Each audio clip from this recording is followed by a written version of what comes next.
Hello everyone, once again welcome on exam warriors. आपके अपने YouTube channel exam warriors पे आपका मैं गर्विता मिश्रा वेलकम करती हूँ। स्टार्ट करते हैं। और आज का जो हमारा टॉपिक है वो है रिवर सिस्टम। रिवर सिस्टम अपने आप में इतना ब्रॉड है कि अगर आप इसको एक वीडियो में पढ़ोगे तो बहुत ज़्यादा परेशान हो जाओगे, सब खिचड़ी पक जाएगी।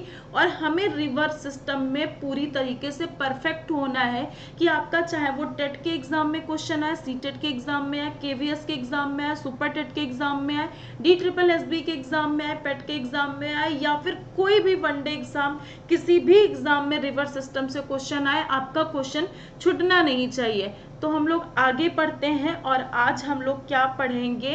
तो आज हम लोग पढ़ेंगे हिमालय की रिवर। ठीक है, क्या पढ़ेंगे?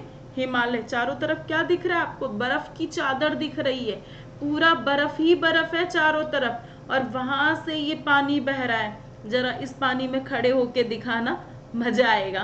वहां तक कि फिलहाल हम लोग जा ही नहीं पाते हैं, बहुत ज्यादा ठंड होती है। आ जाते हैं रिवर सिस्टम। और रिवर सिस्टम को हम दो पार्ट्स में डिवाइड करके पढ़ते हैं। मुख्य रूप से उत्पत्ति के आधार पर भारत की नदियों का वर्गीकरण दो वर्गों में हुआ है।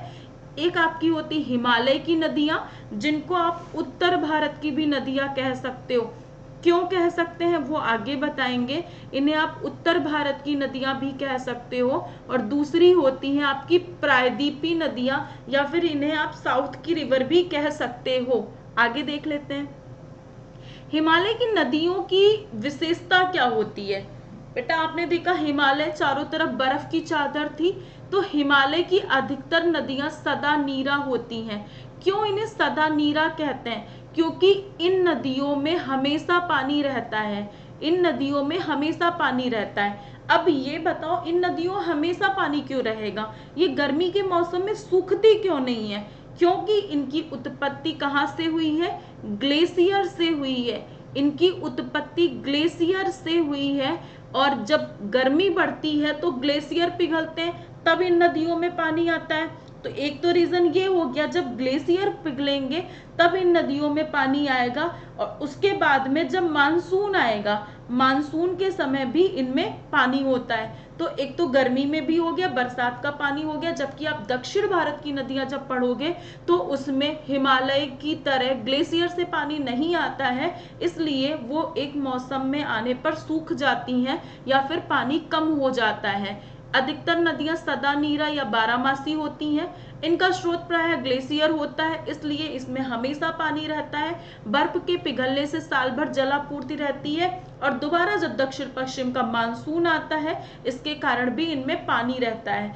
अगर हिमालय की रिवर को हम दक्षिण भारत की रिवर से या फिर हम प्रायद्वीपीय रिवर से कंपेयर करें तो ये नदियां बहुत गहरी होती हैं, ज्यादा लंबाई को तय करती हैं। हिमालय नदियां जो हैं वो बहुत ज्यादा लंबी होती हैं। अगर हम दक्षिण भारत की नदियों को देखें, ये आपको नदियां दिख रही हैं, नर्मदा, ताप्ती, है ना। जबकि ये पूरी नदी, ये देखिए, ये पूरा कवर करके ये ऐसे जा रही है। ब्रह्मपुत्र आप देख लो, ये यहाँ यहाँ यहाँ यहाँ तब जा रही है आपकी बे ऑफ बंगाल में। ठीक है, तो हिमालय की जो नदी है दक्षिण भारत की नदियों से, एक तो पहला पॉइंट हो गया लंबी होती हैं। ठीक है, दूसरा पॉइंट हो गया ये नदियां गहरी होती हैं, जबकि ये नदियां छिछली होती हैं। एक और पॉइंट है, जो हिमालयी आपकी रिवर होती हैं ये प्रायः डेल्टा का निर्माण करती हैं, जबकि प्रायद्वीपीय नदियां एस्चुरी का निर्माण करती हैं। क्या होता है डेल्टा एस्चुरी, वो हम आगे डिटेल में पढ़ेंगे।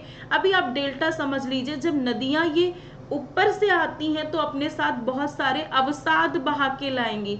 आप इसको इस तरीके से समझ सकते हो कि जैसे आप छत पे पानी डालते हो ना, छत पे पानी डाला तो पानी धीरे धीरे धीरे धीरे बहते जा रहा है। जैसे ये दक्षिण में पानी धीरे धीरे धीरे धीरे बहते जा रहा है, लेकिन अब अचानक से ऊपर से ऐसे पानी डालोगे ना तो बहुत सारी गिट्टियां, मिट्टी, बालू, अवसाद, बजरी सब लेके आएगी।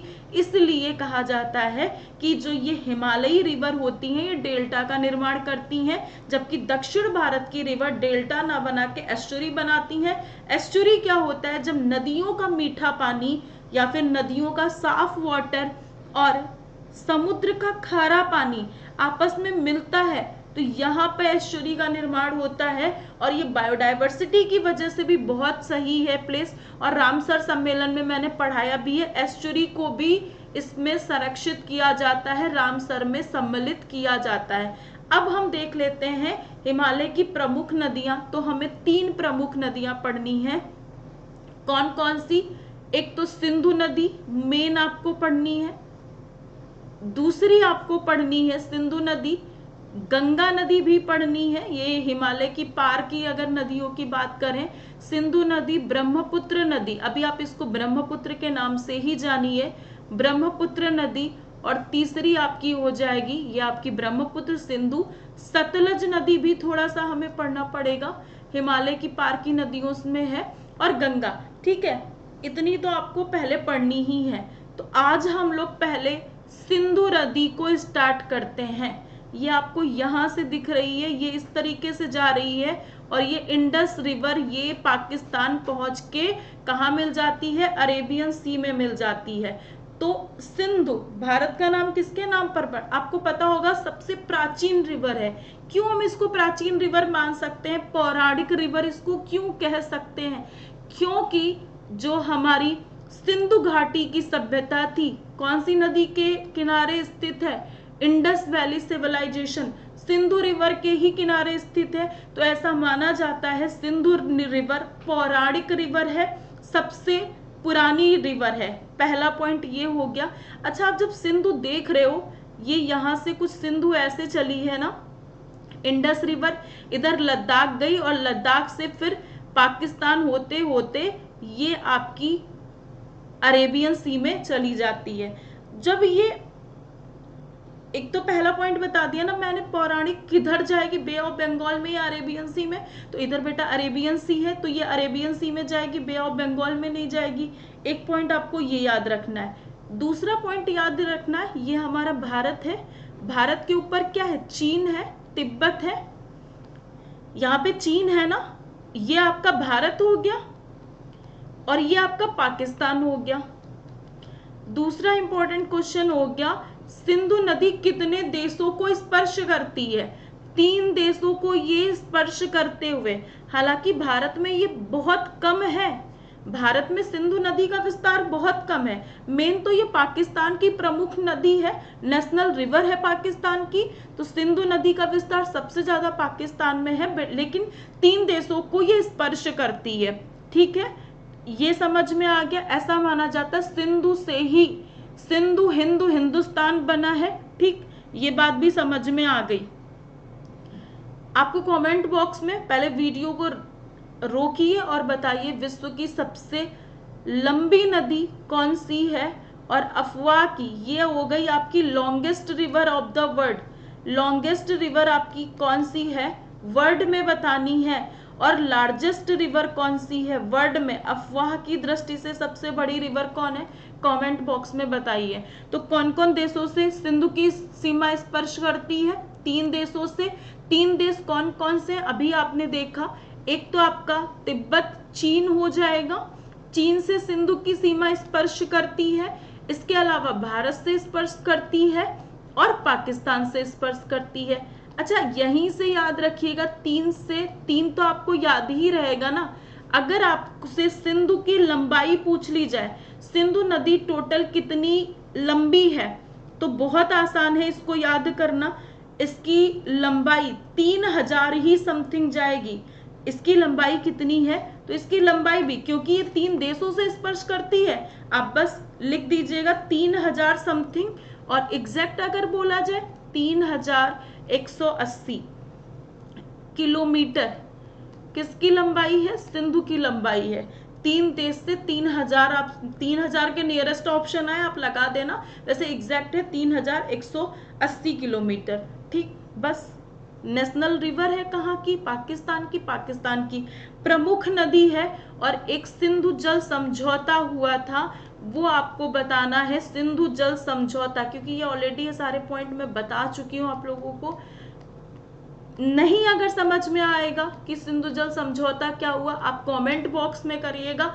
अगला जब भी रिवर का सिस्टम होगा पहले मैं इन्हीं चीजों को एक्सप्लेन करूंगी। चलिए कोई नहीं, मैं बिना कहे ही इसको नेक्स्ट वीडियो में एक्सप्लेन कर दूंगी, लेकिन मैं देखूंगी कि कितना आप लोग पढ़ते हो या कितना आपने पढ़ा है, ये भी मुझे देखना है। तो इसको एक बार कमेंट बॉक्स में जरूर बताइएगा, एटलीस्ट पता तो चले वीडियो को कौन कौन पूरा पढ़ता भी है या बस ऐसे ही पढ़ाई हो रही है।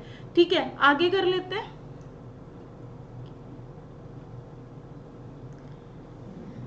ये इसकी ट्रिब्यूटरीज देख लेते हैं, कौन कौन सी रिवर सिंधु की सहायक नदी है, नाम देख लेते हैं, पढ़ लेंगे हम नेक्स्ट वीडियो में। इस वीडियो में एटलीस्ट हम इसके नाम तो कवर कर लेते हैं। तो सिंधु की देख लीजिए, ऐसे बहुत सी हैं, लेकिन प्रमुख की अगर हम बात करें, ये सिंधु है।